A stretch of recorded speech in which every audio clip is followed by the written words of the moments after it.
Hi everyone, it's Ashita. Welcome back to my channel. Today I'm doing a short tutorial on two most important watercolor techniques for beginners, wet on wet and wet on dry. So let's jump right into it. Let's start off with the materials you need for this exercise.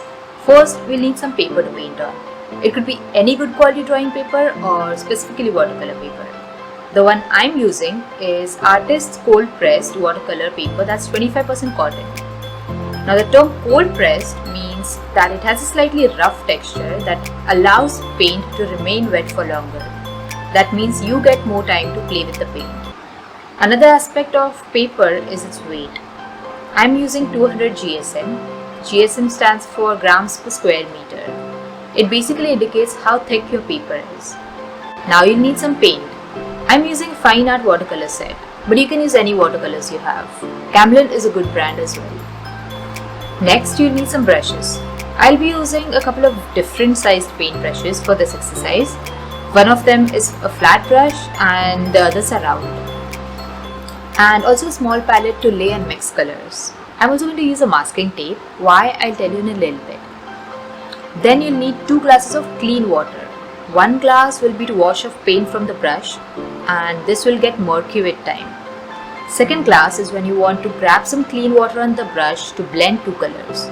This way your paints will look vibrant and fresh on paper instead of dull and dark. Lastly, a rag or a tissue paper to dry the brushes and wipe off excess paint on the brush. As you can see, I'm applying a masking tape here.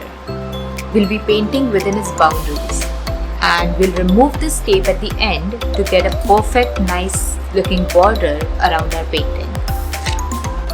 Now let's start with some basics. We'll discuss 2 techniques, wet on wet and wet on dry, that you can use as a beginner. And at the end, I'll give you a demo to show how you can apply these techniques together to create colorful backgrounds. Let's begin with the wet on wet technique first. It is when you apply a wet paint onto a wet surface. Now let's get some water on a brush. I'm using size 8 flat brush for this. Then apply it generously to the paper, starting at the top and then moving down slowly. This is called as a flat wash. I'm also applying a flat wash from left to right in slow sweeping motions. Our goal here is to spread the water evenly without creating any puddles on the paper. You'll see that the paper starts to glow in areas where you have applied water. Next, I'm going to mix some cerulean blue on my palette, a bit dense, not too diluted, since we have already applied water on the paper. Now start at the top and draw brush strokes in left to right sweeping motions, simultaneously bringing the brush down, without putting a lot of pressure on the brush. Then I'm going to clean the brush and dry it off slightly, and continue to drag the blue color down. See how you get a nice gradient there from dark to light.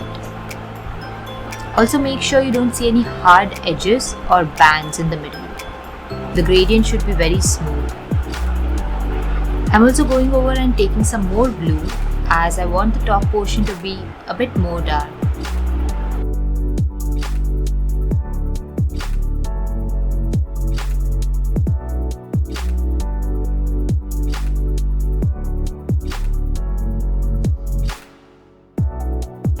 Now let's take another example of a wet on wet technique. We'll create a gradient with 2 colors this time.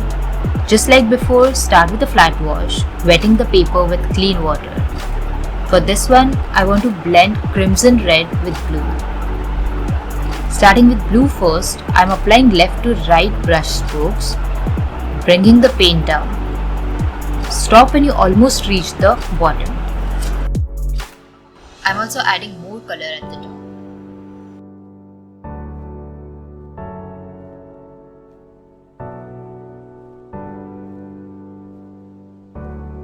Next, let's take that red and start applying it from the bottom up, and stop when you almost reach the middle.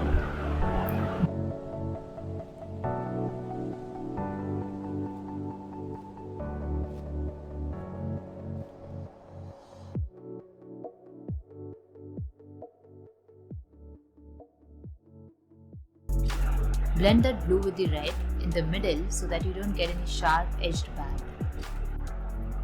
That's all for the first technique. With wet on wet technique, the basic rule is that the paint will follow the water. So you have less control over where you want the paint to go. Wetness of the paper and pressure you put on the brush are key deciding factors on how the paint will behave on paper. Now let's move on to the wet on dry method. It's painting on a dry surface. This one gives you more control over your brush strokes compared to the wet on wet technique. I'm using only red color this time to create a gradient. Load the brush with red and start at the top. Stop when you reach the middle.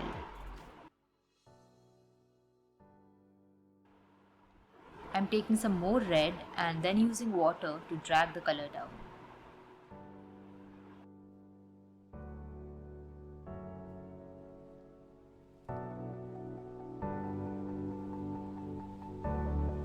That's it. Now on to the fun part of removing the tape.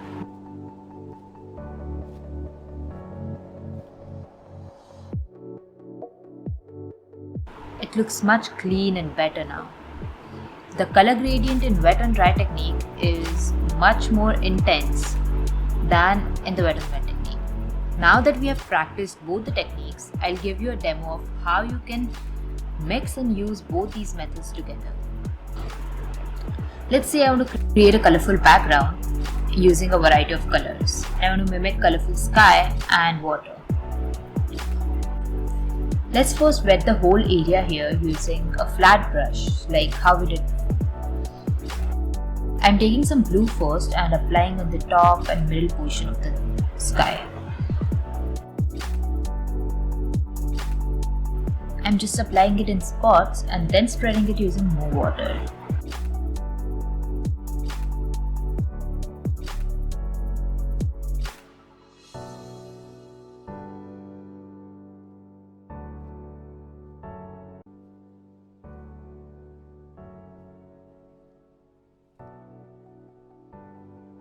Now let's take some red and apply it at the corner and blend it really well with the blue, making sure that you don't leave any harsh edges.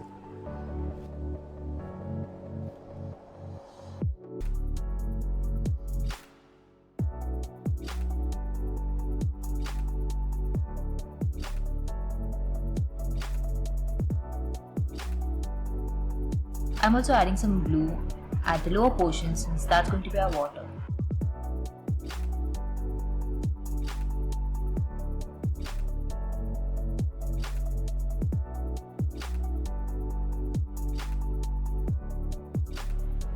Now I really want to add some bright yellow into this.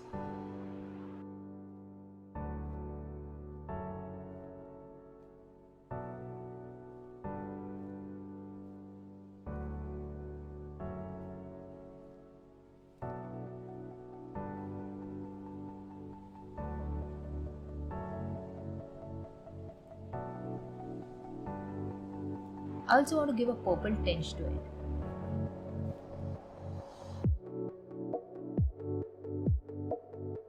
See how nice the colors look together? With watercolors, you always start from light to dark. And you have to slowly start building the colors.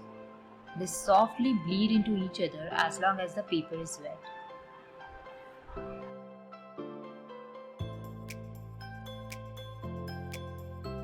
I want it to look more intense, so I'm going to add more red. And then blend it with blue at the top and orange at the bottom.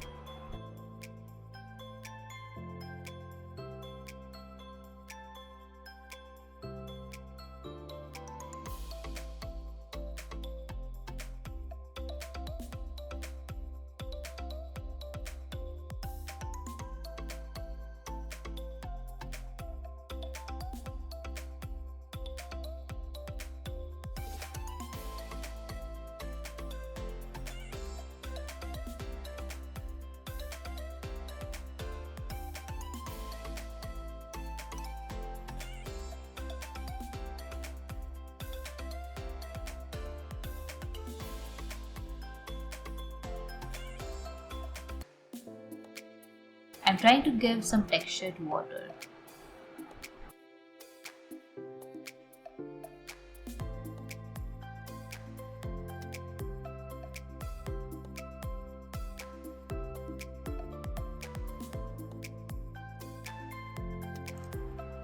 I also like to use a clean brush to lift off some color. This way we can create bright spots that can represent clouds, or you can use this method to remove excess color.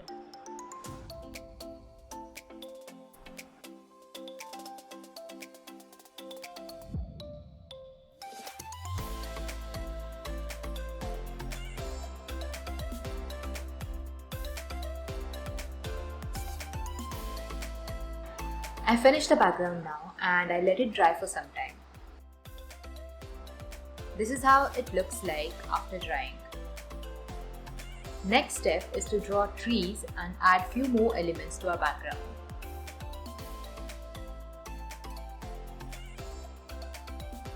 For trees and bushes, I want to create a dark black-brown shade.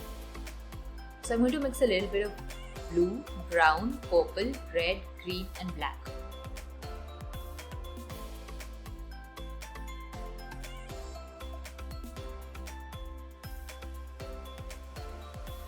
For this, I'm using a smaller paintbrush for a more detailed look, maybe number 1 or 2 brush.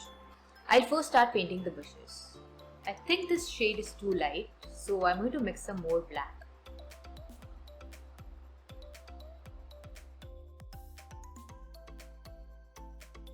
Now it's looking good.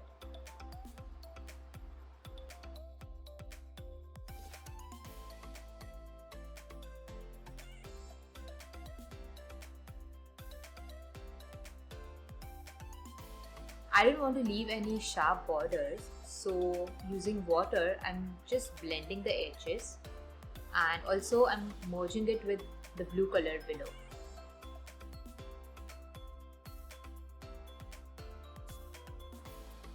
To draw tree silhouettes, I'm mixing green with black,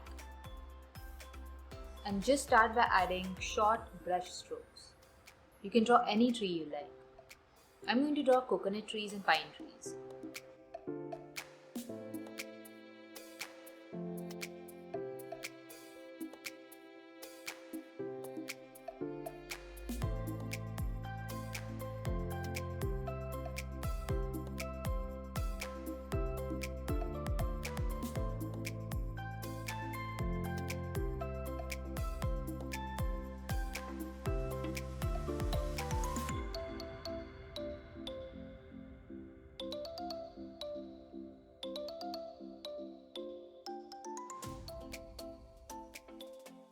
Next, I'm drawing a simple boat.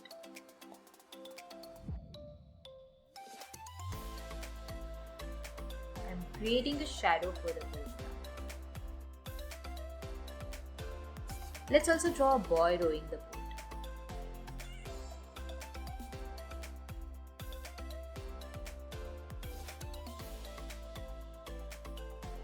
Sweet. And the painting is done. I like the way it turned out. I hope you enjoyed this tutorial and learned something new about watercolor painting.